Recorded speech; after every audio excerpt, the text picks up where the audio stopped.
Ah oui, merci. Na bande connaître message déjà contre la biso sur Tindika chaîne o mesana kopé sabilo ba info mesana ko la sabilo tout sauf rien to mesana ko loba awa lelo masolo ya ko beta eza ebele to ko lobela tout sauf rien to solaka masolo etalimbo ka boyebi keno ya next topic ka beta no masolo etalimbo ka ndenge na activité za ko kende awa ndebo zo ka ba information na ba détail nyoso to lelo to ko ya banani boyebi déjà mwana mboka papi okata oza kadra INC to ko solana masolo za ko kende boyebi ke dossier ya président na bango président national ya INC le 11 mai à cause de la tribunal.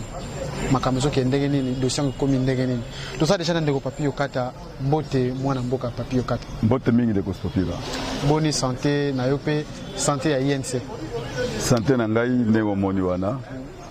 Eza malam na ngolo nzambe. INC c'est un grand parti. C'est un grand parti que quel que soit comportement, il y a parquet ou bien il y a cours et tribunaux et qui peut perturber dans mon côté un grand parti comme l'INC. Mais par rapport peut-être ça ne peut pas nous détail tel dossier à président national Nabino Toyoka qui est non masolo ils allaient qui prévient la liberté provisoire qui azuité qui est non comme na tribunal processus sur les canons par rapport à l'évolution.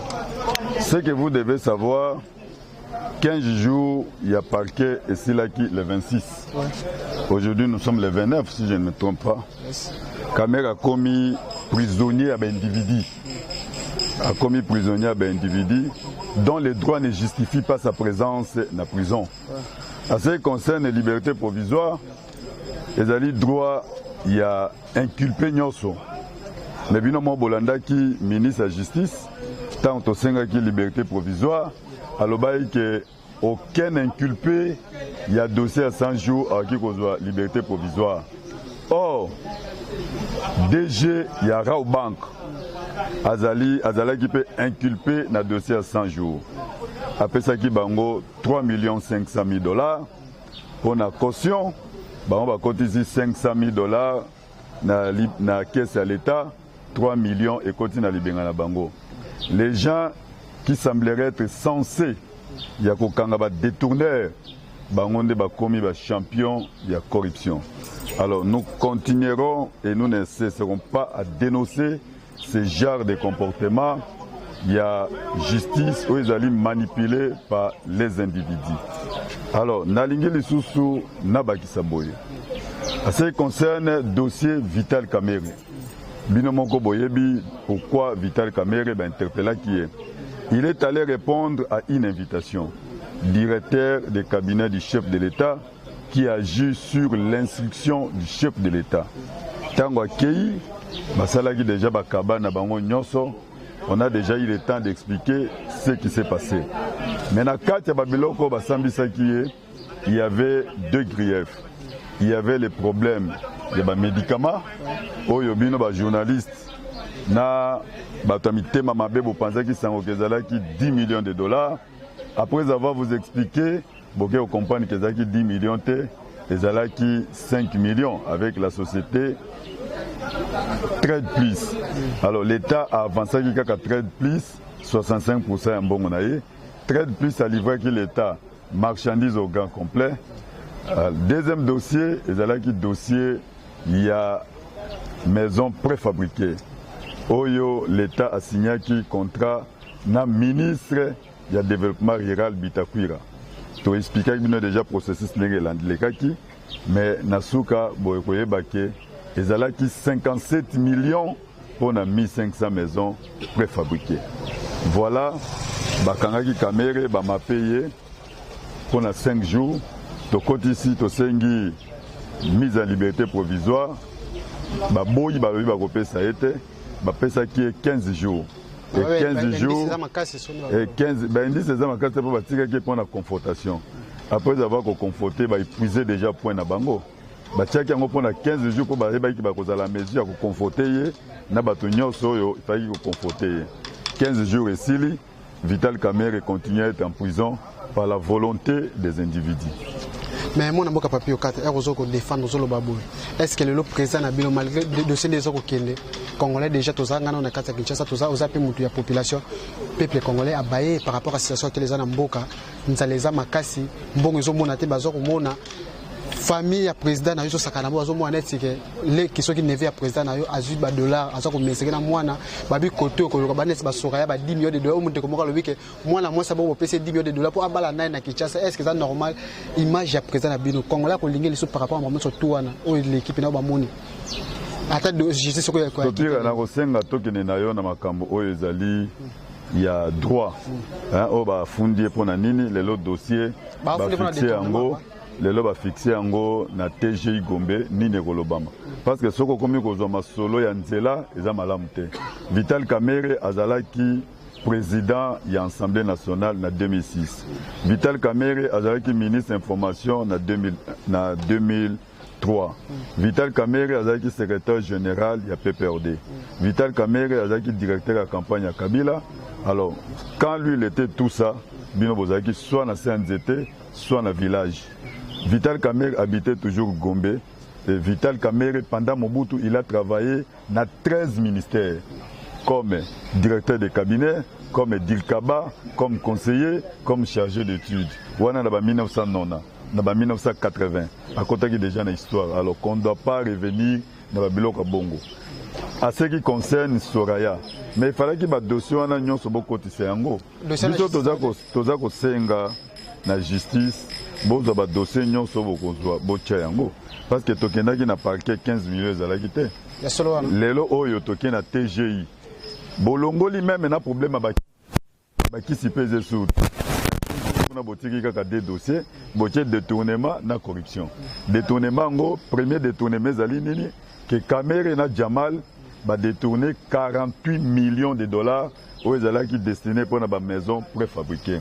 Or, la maison préfabriquée, on a Jamal à s'expliquer, bino peut aussi expliquer bino 300 à Kinshasa, 300 à Congo central, 300 à Kassa oriental, 300 à Kassa occidental, 300 à Kivu.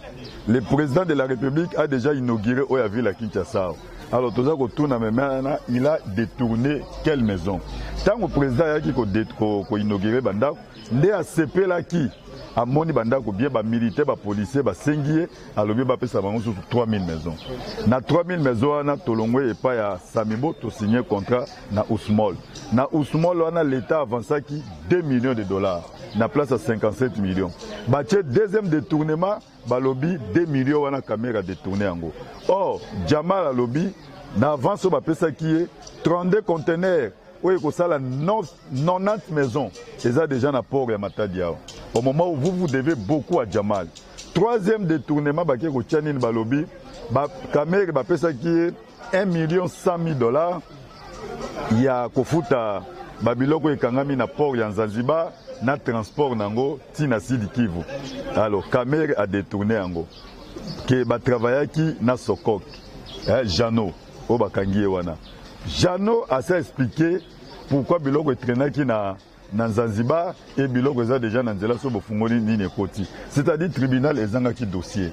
À ce qui concerne corruption, de Kombo ya Soraya et Koti, balobi Kamerhe a facilité qui Jamal marché et Jamal a foutu pot de vin. A pesi yango fille à Kamerhe, Soraya Piana. Ba pesi terrain na avenue Basoko na commune Ngaliema. Il y a 70 sur 100 na valeur, il y a 100 000 $. Dès qu'on a ito kitisa Congo tina niveau anate. Cet enfant, Soraya, maman na ye mutateka 2 immeubles na ye na avenue Oya, na 1 300 000 $, nda bata campagne à Fati pour le long comme président de la République. Sa fille doit être interpellée dans la justice pour na terre à 100 000. Ata papa na ye wa botaye. C'est-à-dire, on a compris que justice manipulée, bazangaki eloko kosala. Na lingi na beta c'était et pas justice wana. Que dossier ya maison préfabriquée, eza 48 millions T. Ezali 57 millions de $. Bino bolobi Vital, bolobi Vital de Mouyibi. Et Vital aza Mouyibi, aza na dossier oyo l'État a signé qui na ministère, ils ont 57 millions de $. Au Bapesa qui Jamal. Mais pourquoi au côté ici qu'on a 48? Pourquoi 48? Il y a un autre qui benga bino nyon soboya ebele, principe boya. Kamerhe tant que directeur de cabinet, Azali n'a droit y a retenu sur beaucoup de choses. Voilà pourquoi bah profiter qui n'a faiblesse naé bah causer les problèmes à 15 millions.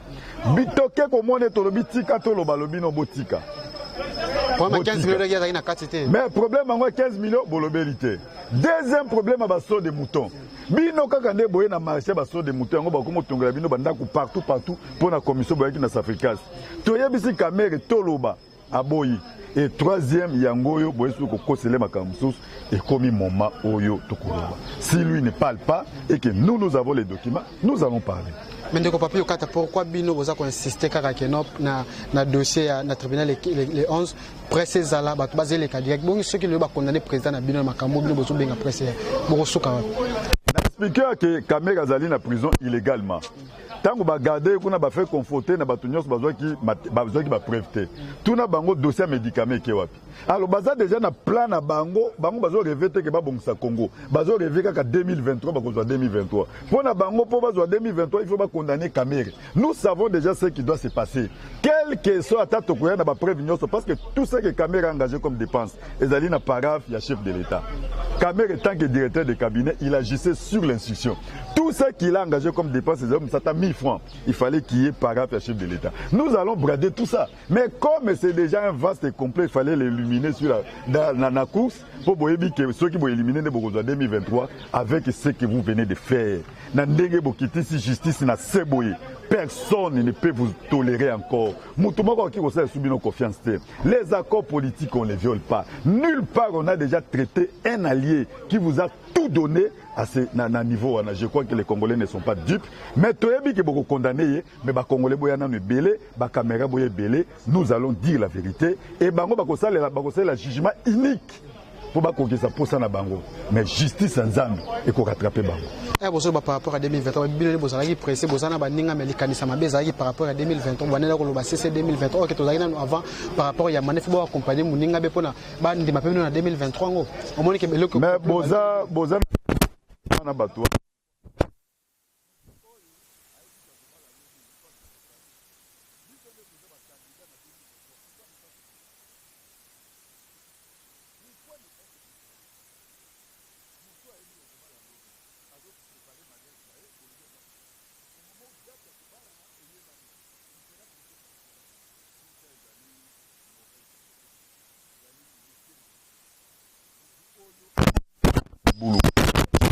maman charismatique. Il a salué le pouvoir de loin. Il avait tout le Congo avec lui. Tangu Bagzalaki na Genève, Baponi Fayoulou. Fatia Lobi, le changement c'est Fayoulou.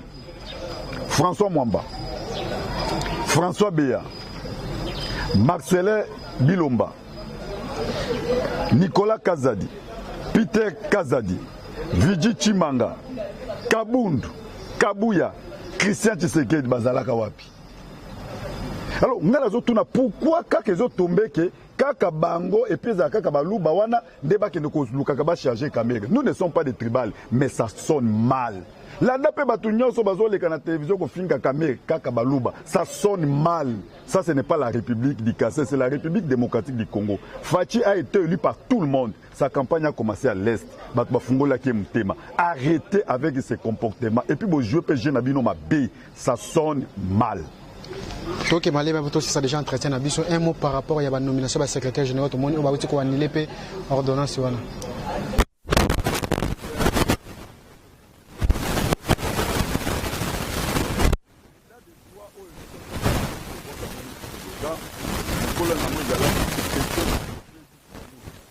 C'était tout à fait normal. Un directeur de cabinet adjoint du chef de l'État a négocié la communiqué sur l'instruction du chef de l'État pour annuler l'ordonnance. Les choses.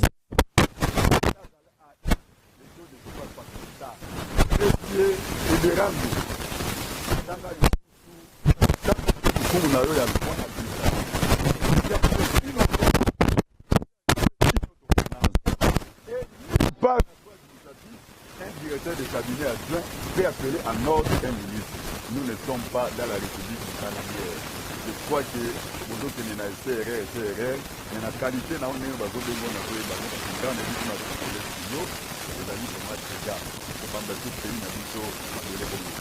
ndeko papier kata que c'est comme ça net guerre ndenge ministre bimaki ya nina bloqué kini ni a chef de l'état ba on peut koto ba répliquer peut dégater les cabinets bloqués peut koto oyo ezali prérogative ya ministre boki ko salela ngo guerre ndenge ni parce que ordonnance wana ya chef de l'état ezalaki gouvernement na ne kotaki te ozo comprendre gouvernement na ne koti te. Et puis, bah, partage, bah, DG, bah, tout ça, ça fait partie, il y a bah, partage, il y a bah, coalition.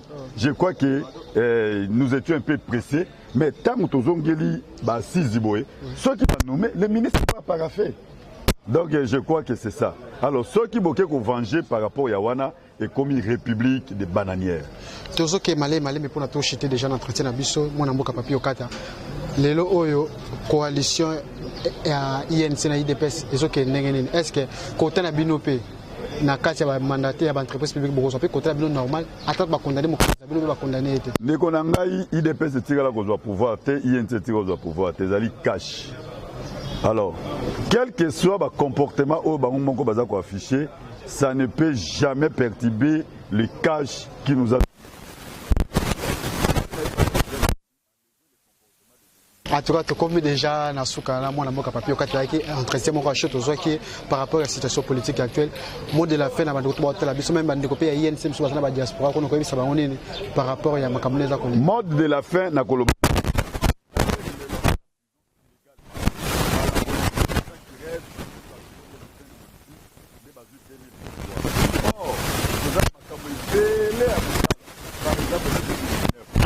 problème le budget n'a besoin de 5 milliards.